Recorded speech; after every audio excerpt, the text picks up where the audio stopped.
कांग्रेस नेता अजय माकन ने प्रेस वार्ता करते हुए केजरीवाल सरकार पर तीखा हमला बोला। दिल्ली में कांग्रेस नेता अजय माकन ने कहा है कि आपके पाप की इस घड़ी में हम सांसों पर घात और शिक्षा पर आघात की बात करेंगे। दिल्ली सरकार के अंदर सिर्फ 12वीं तक की शिक्षा की जिम्मेदारी है, क्योंकि दिल्ली यूनिवर्सिटी, जामिया, जेएनयू तीनों केंद्र सरकार के अधीन है और उनका पैसा यूजीसी से आता है।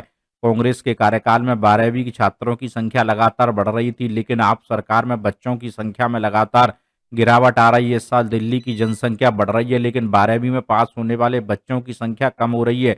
यह आप सरकार का शिक्षा मॉडल है। यही नहीं, कांग्रेस सरकार में सरकारी स्कूलों में बच्चे ज्यादा थे, जबकि आप सरकार में प्राइवेट स्कूलों में बच्चों की संख्या बढ़ गई है। हैरानी की बात है कि इतना खराब शिक्षा मॉडल देने के बाद केजरीवाल तारीफ करते नहीं थकते। अमित जीजू, दिल्ली समाचार 24। उसको मौका मिला आने का और बीजेपी ने, मुझे नहीं लगता कि इन विषयों को कभी भी ढंग से उठाया, जो कि विधानसभा में विपक्षी भूमिका निभाने का उन्हीं को मैंडेट दिल्ली की जनता ने दिया था, हमारे को दुर्भाग्यवश नहीं दिया था। तो दिल्ली की जनता ने बीजेपी को जो मैंडेट दिया, उन्होंने इन सब चीजों को कभी उठाया नहीं। मुझे नहीं लगता कि उनका दिमाग इन सब चीजों पे कभी चलता भी होगा। उनका दिमाग दूसरी तरह, उनका दिमाग चलता है कि किस तरीके से आपस में समाज को बांटा जाए और दूसरे आधार के ऊपर वोट मांगे जाए। हम लोग डेवलपमेंट के आधार के ऊपर हम लोग बात करते हैं, और इस वजह से मैं समझता हूं कि दिल्ली की जनता को विपक्ष के तौर के ऊपर जो बीजेपी को वोट ले करना चाहिए नहीं किया गया, और जो आपने पूछा उसका उत्तर सीधे ये है।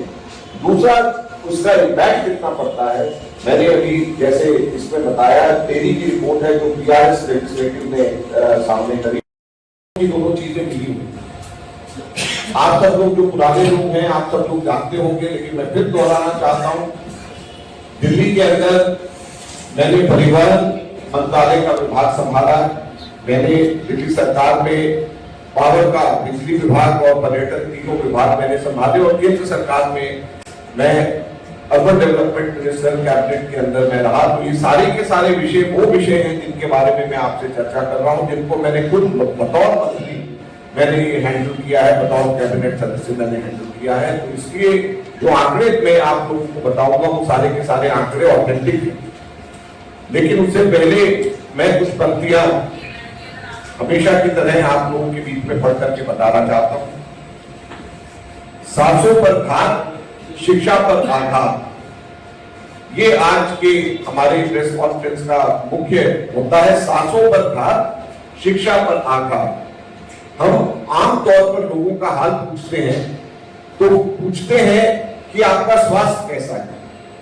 जब शहर का हाल पूछते हैं तो कहते हैं कि आपके यहाँ की हवा पानी कैसी है। जब शहर में रहने आते हैं तो देखते हैं कि शिक्षा, स्वास्थ्य और परिवहन ठीक है कि नहीं, उससे अंदाजा लगाते हैं कि शहर किस गति से आगे बढ़ रहा है या पीछे आ रहा है। और जब ये सब चीजें खराब होती हैं तो कहते हैं कि वहां की सरकार अच्छी नहीं। सबसे हैरानी करने वाली स्लाइड है वो ये, इसके अंदर दो ग्राफ एक साथ दिखाए गए हैं। जो लाइन है वो है दिल्ली सरकारी स्कूल में पढ़ने वाले बच्चों की संख्या, और जो बार है, नीचे डंडे हैं, वो है प्राइवेट स्कूल में पढ़ने वाले बच्चों की संख्या। आप ये देखिए 2013-14 से पहले जो प्राइवेट स्कूल्स के अंदर संख्या लगातार 3 सालों में कम हो रही, जो डंडे हैं वो देखिए जो है वो नीचे आते जा रहे हैं, और सरकारी स्कूल के अंदर हर साल ज्यादा बच्चे इसके अंदर सरकारी स्कूल्स के अंदर आ रहे हैं। जैसे 2009-10 में 14,66,000 थे, फिर 15,58,000, 16,58,000, 17,40,000, फिर 17,75,000 पे हम छोड़ करके गए। उसके बाद में निरंतर हर साल